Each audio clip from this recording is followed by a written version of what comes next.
Next group में हमारे पास number available है। देखिए, जब भी हम किसी डेटा को प्रयोग करते हैं एक्सेल में, हम ये जानकारी दे सकते हैं वो डेटा किस प्रकार दिखाई दे। यहाँ से नंबर फॉर्मेट चूज किया जा सकता है, क्या जो जानकारी है वो जर्नल नंबर्स में आ जाए, यानी कि जर्नल नंबर में है, या करेंसी में, अकाउंटिंग में, डेट में। इस तरह से आप जिस प्रकार का फॉर्मेट लेंगे उस प्रकार का डेटा फॉर्मेट वहाँ दिखाया जाएगा। जैसे मान लीजिए इसको मैं करेंसी फॉर्मेट में कन्वर्ट करता हूँ, तो देखिए सबके आगे पर्टिकुलर करेंसी का सिंबल जुड़ गया है।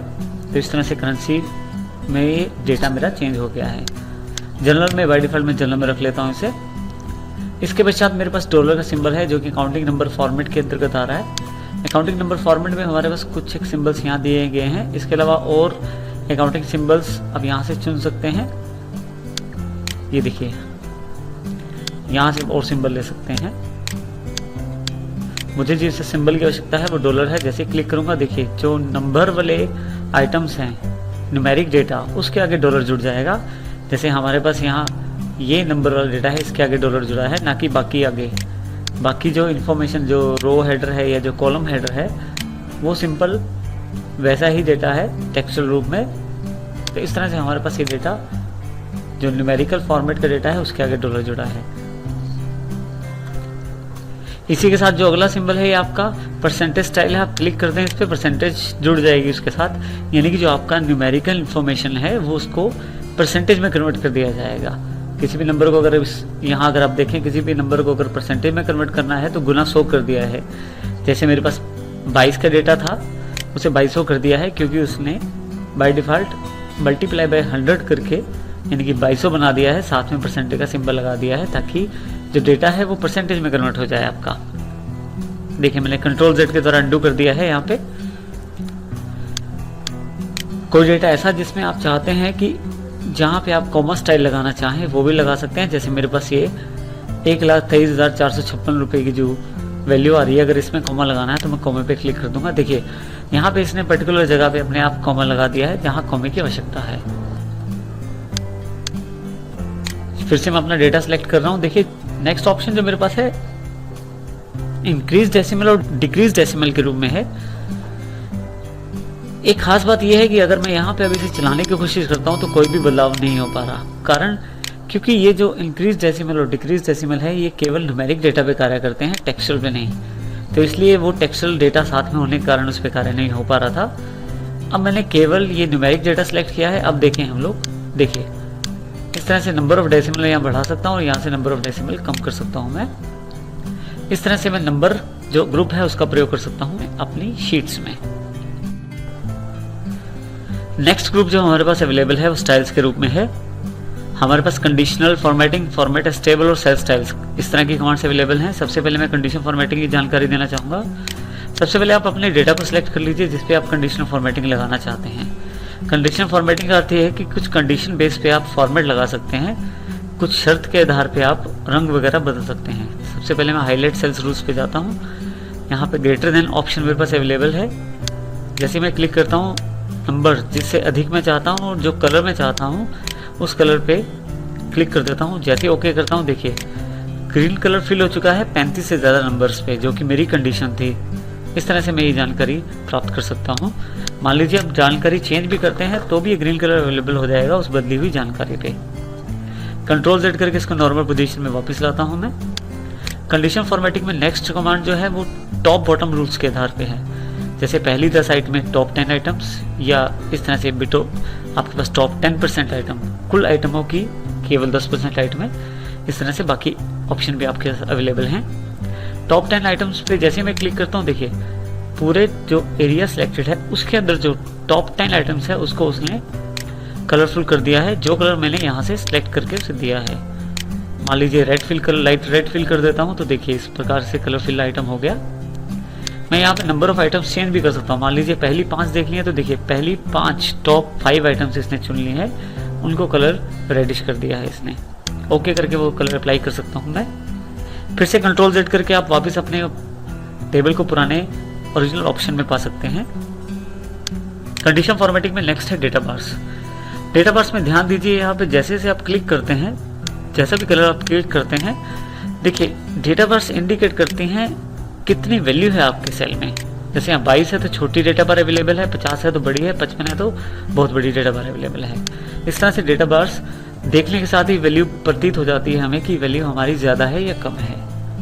फिर से कंट्रोल Z करके नॉर्मल ऑप्शन में ले आता हूँ इसे मैं। नेक्स्ट है कलर स्केल्स। आप कलर स्केल चुन सकते हैं। कलर स्केल चुनने के लिए आप मोर रूल्स पे चले जाइए। यहाँ पे अगर आप ध्यान दें तो यहाँ पे हमारे पास इस जगह फॉर्मेट स्टाइल दिया गया है। पहले आप ये बता दें कलर स्टाइल कौन सा होना चाहिए, कलर स्केल आपके पास कौन सा ऑप्शन होना चाहिए, 2 कलर या 3 कलर। मान लीजिए मैं 2 कलर लेता हूँ तो मिनिमम वैल्यू के लिए यानी कि लोएस्ट वैल्यू के लिए कौन सा कलर यहाँ से मैं वो चुन सकता हूँ।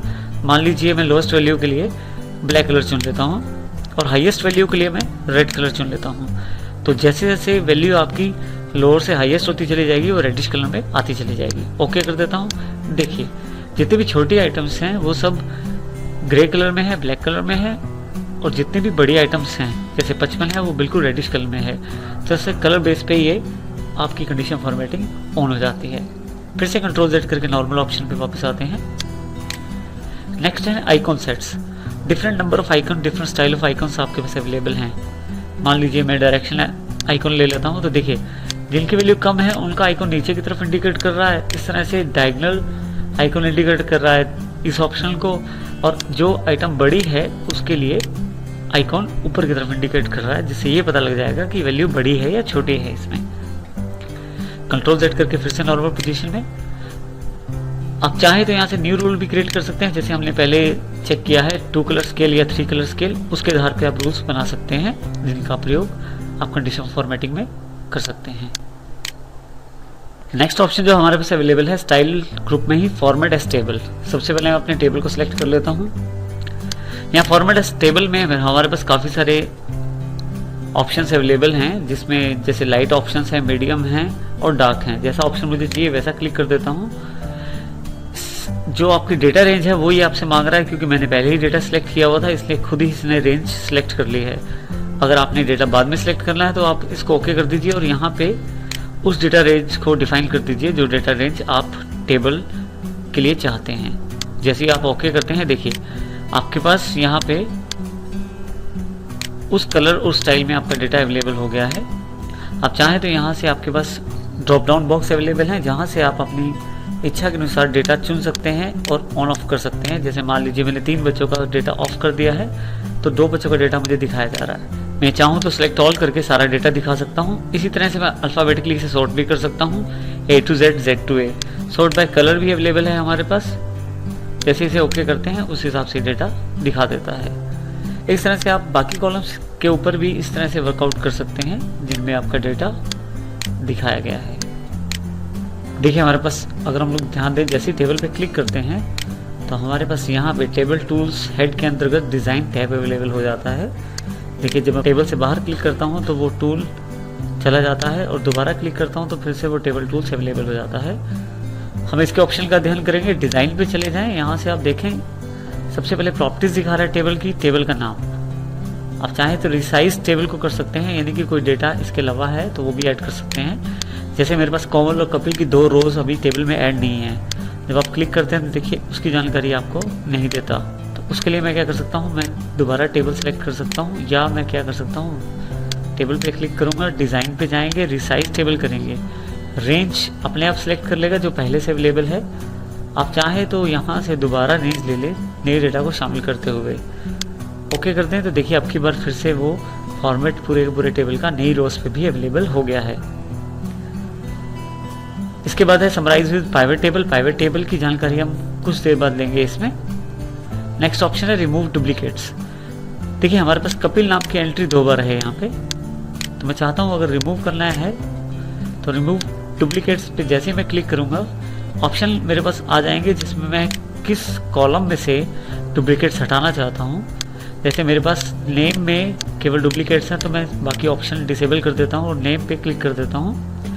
जैसे ही मैं ओके करता हूँ मेरे पास मैसेज आ जाता है 1 duplicate values found and removed, 6 unique values remain. Kapil नाम की 2 वैल्यूज थी, एक को उसने हटा दिया है।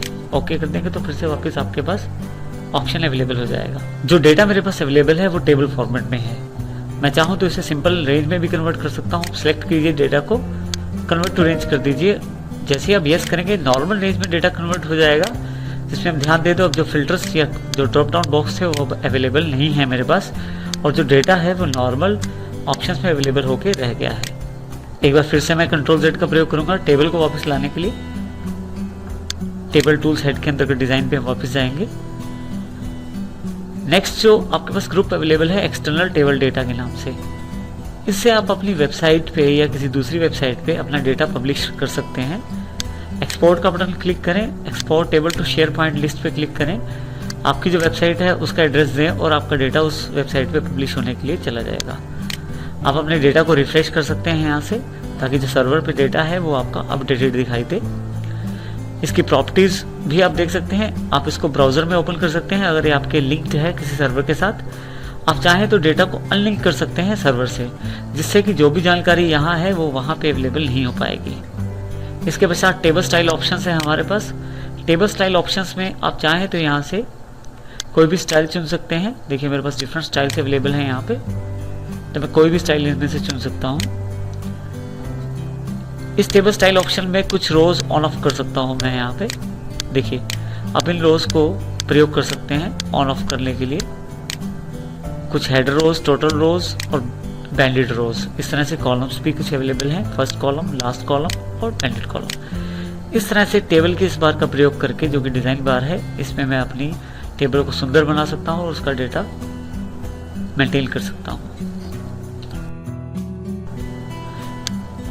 देखिए फिर से मैं नेक्स्ट रेंज में सिलेक्ट कर रहा हूँ अपने डेटा को। स्टाइल्स में एक लास्ट ऑप्शन अवेलेबल है सेल स्टाइल्स के रूप में। इसमें आप अपने सेल्स को कलरफुल कर सकते हैं, जैसा भी आप कलर चाहते हैं वैसा आप कलरफुल इसे कर सकते हैं। इसमें काफ़ी सारे ऑप्शंस हैं, जैसा आप कलर सेगमेंट आप चाहें वैसा कलर ले सकते हैं और उसे ओके करते ही वो कलर स्टाइल आपके पास अवेलेबल हो जाएगा। इसके अतिरिक्त आप चाहें तो यहाँ से नीचे वाली साइड से नया सेल स्टाइल भी बना सकते हैं और मर्ज स्टाइल भी कर सकते हैं। नए सेल स्टाइल बनाने के लिए आप फॉर्मेट सेट कर लीजिए, जिस प्रकार का कलर और फॉर्मेट आपको चाहिए वो फॉर्मेट ही स्टोर करेगा, और इस तरह से आप उसको नए स्टाइल के रूप में अपने पास रख सकते हैं, जिसका प्रयोग आप अपने सेल स्टाइल्स के लिए कर सकते हैं।